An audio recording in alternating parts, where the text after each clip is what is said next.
শুভ সন্ধ্যা বন্ধুরা, তোমরা সকলে কেমন আছো? আশা করছি সকলে খুব ভালো আছো, সুস্থ আছো। আজ নতুন আরও একটি ভিডিও তোমাদের সকলকে জানাই অনেক অনেক ভালোবাসা।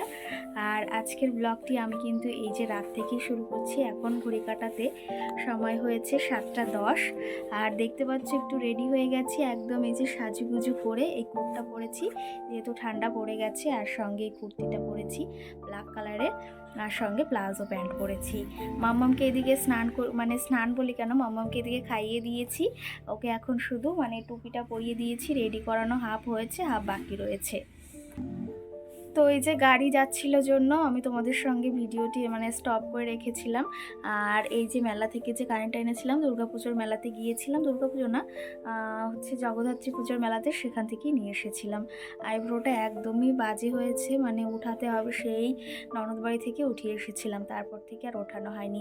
আর তোমাদের সঙ্গে তো তেমনভাবে ব্লগও শেয়ার করতে পারছি না, কারণ কি জানো তো, যতই কিছু হোক না কেন মন মেজাজটা যদি ভালো না থাকে না, কোনো কিছু করতেই ভালো লাগে না, সেই জন্য ব্লগটাও বন্ধ করে দিয়েছি। আশা করি তোমাদের সঙ্গে রোজই ব্লগ শেয়ার করার চেষ্টা করব, দেখি কতদূর কি সম্ভব হয়। মাম্মাম এদিকে হাফ রেডি হয়ে রয়েছে, ও এখন আমার কোলে উঠবে জন্য ব্যস্ত হয়ে পড়েছে। তো এই যে দেখো মাম্মামকে হাফ রেডি করেছি, এখন প্যাম্পাসটার জন্য প্যান্টটা পরাতে আর পারছি না, প্যাম্পাসটা আনতে হবে, প্যান্টটা পরাতে হবে। তো চলো তবে সবাই আসুক, সবাই তোমাদের সঙ্গে শেয়ার করবো কারা কারা যাচ্ছি, কি করছি, দেখতে থাকো। এই ব্লগটা কিন্তু অনেক কটা দিন আগের। তখন আমাদের এখানে রাস উৎসব হচ্ছিল বাজারে।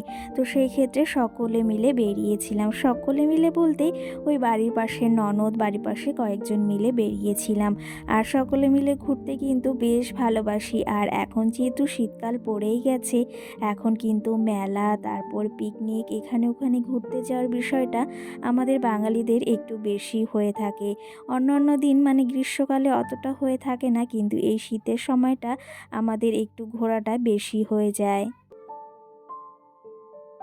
এখানে দেখো এই যে এই রাস উৎসবের এখানে আমাদের বাড়ির পাশেই আমাদের এই বাজারেই এই উৎসবটা হয় ভীষণ ভালোভাবে। আর এইবার কিন্তু ভীষণ ভালোভাবে সুন্দর করে সাজিয়েছে। দেখো তোমাদের একটু দেখিয়ে দিচ্ছি। সত্যি কথা বলতে এই সব জায়গায় আসলে না মন মেজাজটা এমনি ভালো হয়ে যায়, আর তার জন্য একটু ঘুরতে বেরিয়েছি। সেদিন মন মেজাজটা অতটাও ভালো ছিল না, ভাবলাম সবাই বলছে যে বৌদি চলো একটু ঘুরে আসি, তার জন্য সকলে মিলে বেরিয়েছি। আর এইদিকে কিন্তু এই যে তোমাদের একটু ঠাকুরগুলো দেখিয়ে দিলাম, আর আমার মাম্মাও সোনা এখানে নম করছিল, সেটাও তোমাদের একটু দেখিয়ে দিলাম। আর এইদিকে দেখো ওই পাশেটা তো তোমাদের দেখিয়ে দিলাম, প্যান্ডেলটা দারুণ হয়েছে। তার পাশাপাশি এই সাইডেও আর একটা প্যান্ডেল তৈরি হয়েছে।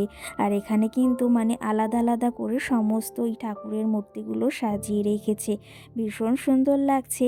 তোমাদের বাড়ির পাশে যদি কোথাও রাস উৎসব বা অন্য কোনো মেলা হয়ে থাকে, আর এই শীতের টাইমে না প্রচুর মেলা হয় আমাদের এখানে।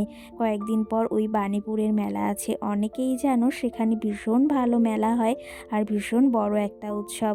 সেখানের ভিডিও তোমাদের সঙ্গে আমি শেয়ার করার চেষ্টা করব। আর আমরা গিয়েছিলাম ওই 7টার দিকে, হয়তো অতটা লোকও ছিল না, তার ভেতর কিন্তু অনেক লোকই ছিল। মাম্মা সোনা এদিকে ঘুরু ঘুরু করছে, কারণ সে আবার আমাকে ছাড়া একদণ্ড থাকতে পারে না, আমাকে খুঁজতেই ব্যস্ত। আর এই যে আমরা সকলে এসেছি। আজকে কিন্তু মেলায় শুধু ঘুরতেই এসেছি, তেমন কিছু কেনাকাটি একদমই করব না। কারণ কি জানো তো, ঘরে অনেক জিনিসই কেনা রয়েছে। ভেবেছি এখন শুধু মেলা থেকে ওই ঠাকুরের বাসন বা ঠাকুরের জিনিসপত্রগুলো কিনবো। কিন্তু সেমন কোনো দোকানই দেখলাম না, এখানে সবই বাচ্চাদের খেলনা বা ওই যে কাপ প্লেটের দোকান, এগুলোই। আর আমার মামাও সোনা তো মেলায় আসলে এই দিকেই ভীষণ পরিমাণে চোখ, কারণ এই গাড়িতে না উঠলে ওর আবার মনে ভালো লাগে না। তো সেই ক্ষেত্রে আমার তো কর্তব্য, বাবা মার কর্তব্য, তার সন্তানকে যতটুকু পারি ততটুকু দিয়ে ভালো রাখার বা তার মন খুশি করার চেষ্টা করা হয়। যতই আমাদের সামর্থ্য সামান্য হোক বা যাই হোক, কিন্তু তার ভেতর মেয়ের শখ আহ্লাদগুলো সমস্তটা পূরণ করার চেষ্টা করি আমরা কিন্তু। তো সেই ক্ষেত্রে মেয়ে এই জিনিসটাতে উঠতে ভীষণ ভালোবাসে, যথাসাধ্য চেষ্টা করি সেটাতে ঘোরানোর। আর এদিকে দেখো নানা ধরনের বাচ্চাদের সমস্ত জিনিস বসেছে খেলনার। আর আজকে না ভীষণ পরিমাণে ইচ্ছা রয়েছে একটা জিনিসে ওঠার, সেটা হচ্ছে ওই যে ডিস্কো না কি বলে সেটা। আমার তো ভীষণ ভালো লাগে, কিন্তু জানো তো একটা কাণ্ডও ঘটেছে এবারে উঠে কি হয়েছিল। তো চলো তবে ফুল ব্লগটি দেখতে থাকো, আশা করি সবটাই জানতে পারবে। আজকাল কিন্তু সময়ের সাথে সাথে জিনিসপত্রর এত পরিমাণেই দাম বেড়েছে, সেটা আর আলাদা করে আমাদের কিছু বলার নেই। প্রচুর পরিমাণেই কিন্তু এই মেলাতে দাম, আর এটা কিন্তু ডাকের মেলা। সত্যি কথা বলতে এই মেলাগুলোতে ভীষণ পরিমাণেই সমস্ত জিনিসের দাম হয়। সেগুলোই আমি বলছিলাম যে ভীষণই দাম, একটা ফেজলেটের দামই 20 টাকা চাচ্ছিল। আমি ভেবেছিলাম 10 টাকা হলেও অন্তত নিতাম একটা, কিন্তু এত পরিমাণে এই জিনিসগুলোর দাম চাইছিল যে ছোঁয়াই যাচ্ছিল না। আর তোমাদেরকে একটু ভিডিও করে দেখানোর জন্য এগুলো একটু দেখিয়েছি। এখানে কিছু ছিল, আংটি ছিল, বেশ ভালো লাগছিল দেখতে, কিন্তু এগুলো 30 টাকা 40 টাকা করে চাইছিল।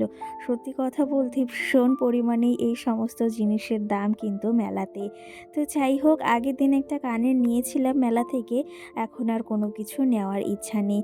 কারণ কি জানো তো, আজকে ভেবেছি কোনো জিনিসই কিনবো না মেলা থেকে, একদম মন স্থির করে এসেছি, শুধু ওই যে একটু ঘোরাফেরাই করব সবাই।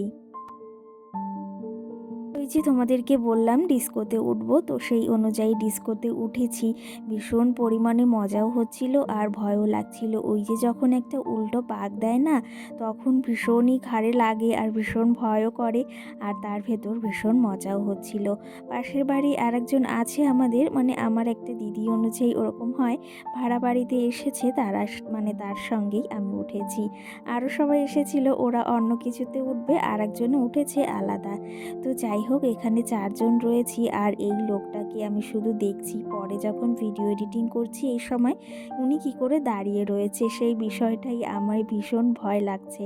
তো যাই হোক, এইদিকে উঠে তো দেখতেই পাচ্ছ চুলগুলো কেমন করে ঘুরছে। আর আমি যখন এডিট করছি না, তখন ভাবছিলাম যদি আমার চুলগুলো কিছুতে পেঁচিয়ে যেত, ভীষণই কিন্তু ভয় লাগছিল।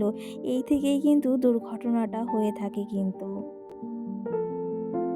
তো চলো তবে এইদিকে ডিস্কোয় ওঠা আমাদের প্রায় সমাপ্ত। আর কি জানো তো, এখন যাব বাড়ির দিকে। ভীষণ পরিমাণেই মাথা ঘোরাচ্ছি। এই যে উঠেছি প্রায় 7-8 বছর পর, সেই বিয়ের আগে উঠেছিলাম। আর সত্যি বলতে ভীষণই মাথা ঘোরাচ্ছে। আমি আর হেঁটেই যেতে পারবো না বাড়িতে, অটো বা টোটোতে করে যেতে হবে। তার আগে এদিকে পাপড়ি চাট আনা হয়েছিল, সবাই মিলে খাবো এখানে বসে। আর তার সঙ্গে আমি একটা পিৎজা নিয়ে এসেছি। অনেক দিন ধরে একটা খেতে ইচ্ছে হচ্ছিল, কিন্তু তেমন ভালো না।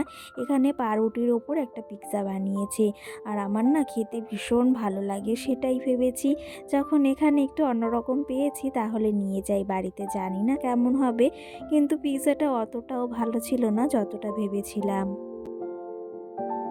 চলো তবে এখন মেলা থেকে এসে পিৎজাটা এখন খাওয়া যাক আর খোলা যাক, সঙ্গে তোমাদের কিছু কমেন্টে রিপ্লাই দিই। টুম্পা দাস নামে একটা দিদিভাই বা বোন কমেন্ট করেছে, খুব ভালো লাগলো ভিডিওটা, অসংখ্য ধন্যবাদ তোমাকে। আর তুমি কেমন আছো অবশ্যই কমেন্ট করে জানিও কিন্তু। সঙ্গে আমার আর একটা বোনও আমাকে কমেন্ট করেছে, দিদি ভাই তুমি কেমন আছো, কি আছো একটু রিপ্লাই দিও। আর দাদা ভাই মাম্মাম কেমন আছে, না হলে আমরা খুব টেনশানে আছি। তো আমরা কিন্তু বেশ ভালো আছি, একটু অসুবিধা হয়েছিল মাঝখানে, কিন্তু এখন থেকে ভিডিও আসছে। আর তোমরা কিন্তু আমি কেমন আছি বা আমি কি করছি সবসময় সবটাই শেয়ার করব। আর এই যে তুমি কেমন আছো সেটাও অবশ্যই কমেন্ট করে জানিও। তোমাদের দাদা ভাই মাম্মাম সোনা সকলেই আমরা ভালো আছি।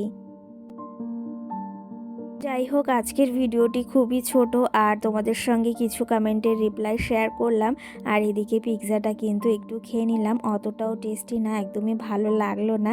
টাকা দিয়ে জিনিস কিনে যদি ফেলে দিতে হয়, সেই জিনিসটা না আমাদের মতো সাধারণ ঘরের মানুষ বা গৃহবধূদের ভীষণই গায়ে লাগে। সেই জন্য কিন্তু যেমনই হচ্ছে না কেন জিনিসটা আমি খেয়ে নিচ্ছি, অতটাও ফেলে দেওয়ার মতো না, খাওয়া যাবে সেরকমই। তো চলো তবে আজকের ব্লগটি এই অবধি। সকলে ভালো থেকো, সুস্থ থেকো।